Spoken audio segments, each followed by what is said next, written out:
Hello everyone, welcome to a brand new video. My name is Alexis Disventure Camp, and today it will be the episode analysis for Disventure Camp All-Stars episode 21. Alrighty, before this begins, a few things to note. The background footage is not owned by me, it is owned by Audition Cartoons. Additionally, this has my own personal analysis, opinion, yada yada yada. If you have different, that is completely fine. I would love to read your opinions down in the comments down below. And I do sections of my videos to maintain organization and simplicity. The sections for this video are the episode analysis, Bria's win, the analysis thing, and then the overall thoughts and conclusion to the video. Alrighty, let's just get this started with the first section. I'm okay. That Kitty was only protecting herself. You were right, Gabs. Money is nice and all, but some things are way more important. The episode opens with the usual recap and intro as it goes to the staff members trying to find Emily in the cave after she got attacked by the scorpions. Moving on to Tom trying to practice confessing to Jake using a picture on a tree. What a wonderful 10 out of 10, incredible, magnificent plot that we got to witness here.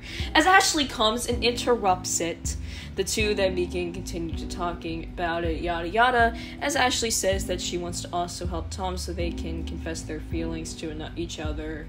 Yippee! Then we get to see Allie and Hunter have a nice talk, as turns out Hunter has now learned drawing within the past 2 episodes, as the two have a nice talk and fix their relationship to a better place. And though I haven't shipped Hunt Allie in a while, this was honestly really cute, as Tess just kind of comes with her switches. And then the best line of all the fiction is Tess says, what is she gonna do, boot us? Why did we get this side of Tess in the show? I know it's just one line, but honestly, peak. But also, she just gave the 2 switches to Hunter and Allie. Was she just gonna sit there and be a third wheel? Like, Tess, what were you gonna do? Then we get to see the finalists come, as Crystal says that they need to pick 2 new helpers, each who will get 100k of the prize money, as Rhea is annoyed, and the first one to volunteer for her is Ellie, because of course she needs the money, as Gabby is a bit worried. Allie also instantly volunteers to help Jake to make up the promise so they can beat Rhea together, and from all the fighting that has been endured episode after episode, at least they're somewhat on good terms. It might be a little rushed, but for all I care, at least they're not fighting, because that is wildly more annoying. Then Alec is randomly picked because no one else wants to help Rhea. Kinda shocked Alec even agreed to it in the first place, but either way, Jake instantly chooses Ashley, as Ashley sacrifices 100k just so Tom and Jake can talk it out when they could literally do it after they have won. So I just, Ashley, please, that was not necessary. Either way, Jake and Tom are nervous to talk to each other. Whoa, wow, life-changing. And then the challenge ultimately begins. 2 chariots close after one another come targeting the finalists. Ellie and Alec start with just protecting Rhea, as Rhea says that she has different plans. As Jake is almost shot and Tom protects them and they have a moment. Yay! Then we get to see Rhea's plan in action as Ellie manages to block Jake, and Rhea comes, attacks, and Alec tackles Jake in trying to keep him in place. That way he will get shot at. But in the end, Jake manages to escape and Alec gets shot instead, which worries Fiore, as Fiore does a selfless act of going to make sure that Alec is okay. It really shows that in the end, Fiore does truly care for Alec, and honestly, this was extremely sweet and wholesome to me. It was just adorable to see that side of Fiore that we've basically never seen at all. Rather, we have seen it, maybe little hints, but getting to see it come full circle was really interesting. And then Alec quits being Rhea's helper because of course he does, and Alec and Fiore just walk up happily. I don't know, I just think that it's really sweet. And then Gret has an incredibly huge, big role in this finale by saying one line. Now that's what I call the biggest role in the finale yet, even bigger than Rhea's role, you know what I'm saying? Then since Rhea needs a new helper, Crystal offers that Gabby can become the next helper due to the fact that Ellie is there. Ellie is against this, but Gabby just comes to try and protect, well, Ellie as a tiger appears, and you know what? Gabby's taking down her shield, taking down her armor, just like ready to hug the tiger. Just prepared as Ellie just is worried, just reaching at her. I adore Gabby and Ellie together so much. But then Ellie comes out and tries to use a sword against it. I don't think those tiny wooden swords are gonna really do much against a tiger, but you know, it's the strategy that counts. And she's running away with Tom and Allie trying to help him, yada yada yada. But then Rhea does the mind-boggling, genius move of throwing the rock at the tiger when Gabby had already tamed it. I cannot understand. If Rhea's supposed to be this genius mastermind, why did she do this? I don't understand how this would benefit her. Stop distracting? The tiger's gonna attack, and she knew it would do something similar to that. And they are her helpers! They are meant to help her! This is a horrible strategy for getting your own helpers injured, and there's no way the tiger would have just run off, especially with Gabby so close. And then Gabby gets bit, which, honestly, shocked it wasn't something worse, as Ellie obviously tries to fend off the tiger, and Rhea feels bad for, isn't this her, 15th attempt at physically harming somebody? Maybe I'm going even too lowballing on that. It's probably even higher at this point.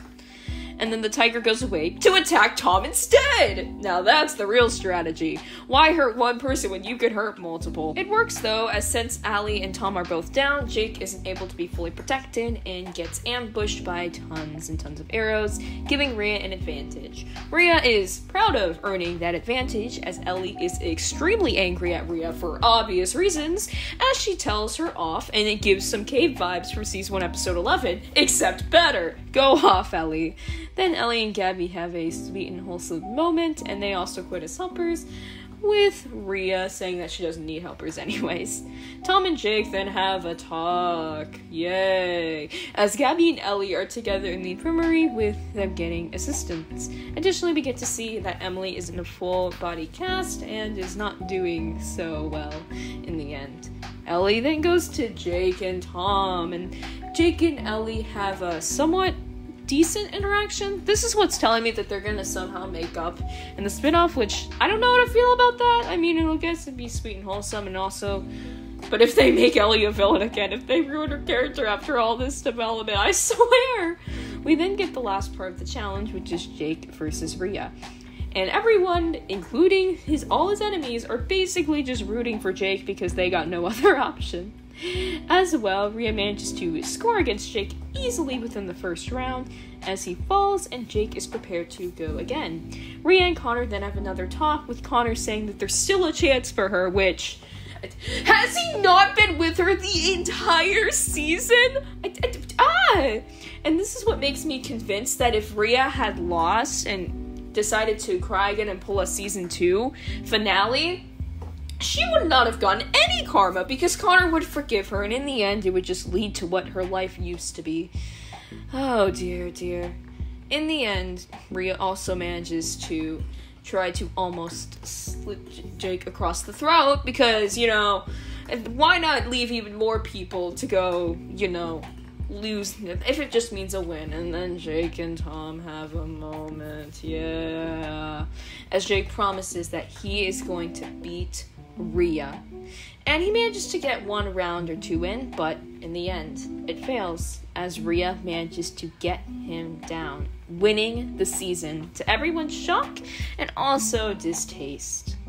She gets the money, but in the end Jake is the real winner because he has the friends, he has the love, he has everything he's ever needed. As the funniest, I don't know, I love seeing Rhea just throwing around money, and even Yule's upset with you or annoyed. When Yule is even annoyed and upset with you at this point with the villain, it's just, especially when he just won 100K, it's messed up.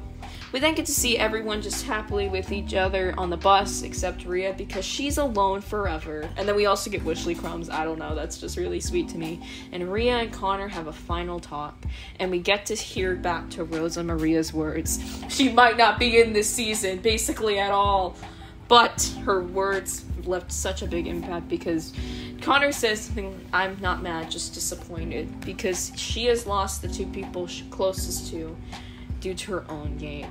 We then get to hear that Crystal wants to leave the show forever, and she's leaving it to Derek and Trevor, because who else are the duo? Which makes you really think, how did she move on from firing Trevor so fast?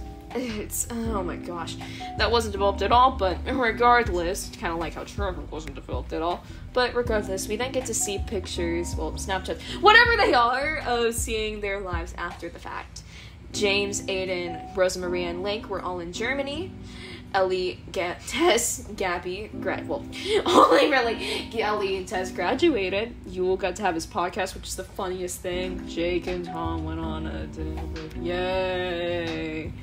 We then even got to see that Alec and Fiore got their happy ending and are hanging out with each other now.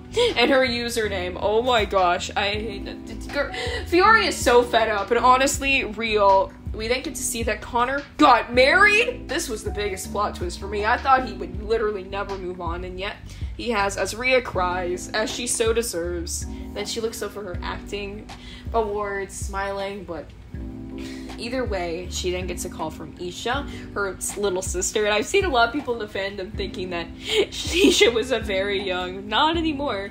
A lot of people have been theorizing on if Isha's gonna make season 4. I think she'll be like season 5, maybe. If there's a season 5, maybe she'll come out. See her coming in season 4, though. Either way, Isha seems like a really interesting character, and that is where we end this off, and we can now move on to Rhea's overall ending in this finale. I'm okay. That Kitty was only protecting herself. You were right, Gabs. Money is nice and all, but some things are way more important. Any point during the season, I don't think you fully could have said that Rhea was going to manage to win in the end. If it was going to be a villain winner, it'd be Gret, Gabby, Alec. If it was going to be a hero winner, it'd be Allie, Jake, or Connor. And yet, here we are with Rhea as the winner. And I am here to try and dissect this ending the best I can. Rhea gets off the bus and talks with Connor as she finally loses the one person who's been there for her constantly. He was even there for her in the finale! Oh my gosh, it was something else. And we end with Rhea going through everyone's stories, their happy stories, their happy endings. But Rhea? Yeah, she might have won the money, but she's alone. And considering everything she's done this entire season, a lot of people, and I somewhat agree too, she didn't get enough karma. I think she's left in total like 15 people to, die. And to that point, if her only punishment is being alone, But on the flip side, I partially see this. Rhea's worst nightmare as a character was to be alone. This was prevalent in season 2, and this was also prevalent somewhat in season 3, not as much, but Rhea's worst nightmare, again, has always been to be alone. And now she has that. She is completely alone from the people who saw the real her. Connor saw the real quote-unquote her, because to an extent, if you've left like 15 people die, how much is that a villainous act? How much is that not your own actions, in a sense? She doesn't have anyone to see the real her. Yes, she might have Isha, but we basically know nothing about Isha to really say much on that. So she's lost that. I see a lot of people saying too, like, she still has her fan support, she still has the money, yada yada. Her fans are all fake in my eyes, because the fans love the villainous side of Rhea, and if we're meant to believe that deep down Rhea still is a good person, or at least has a better side to her that she wants to have, that isn't her. That villainous side isn't her, and so all the fans like a fake her. So every last one of them isn't a supporter of the real Rhea. They're all fake. Rhea can also never leave this fake act anymore, because if she does, she'll lose everything. She'll lose her acting career, she'll lose what semblance of the fake fan she has left, and she'll probably also lose Isha in the sense, because from the little we do know about Isha, she looks up to Rhea so much, which is not a good person to look up to, Isha, but, But anyways, she'll lose all that too. So she's basically forced to have this villainous act. And as Rhea herself once said, they'll never know the real you if you put on an act. That is Rhea's karma. She can't ever be herself. She'll get so much backlash wherever she goes. She can't live a normal life anymore. She can't have any of that. She is stuck in this villainous persona. The statement she wants to make, her statement will be for being the villainous. It won't be for her true self.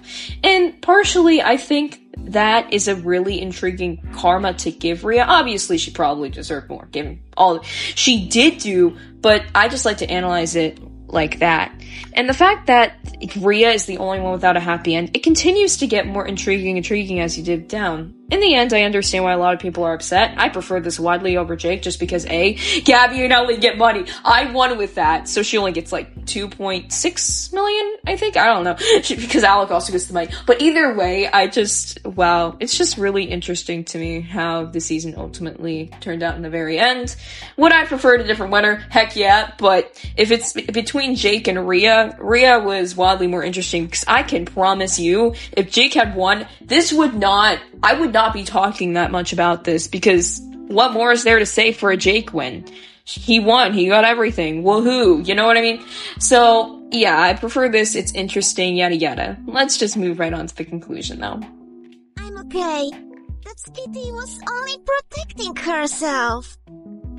You were right, Gabs. Money is nice and all, but some things are way more important.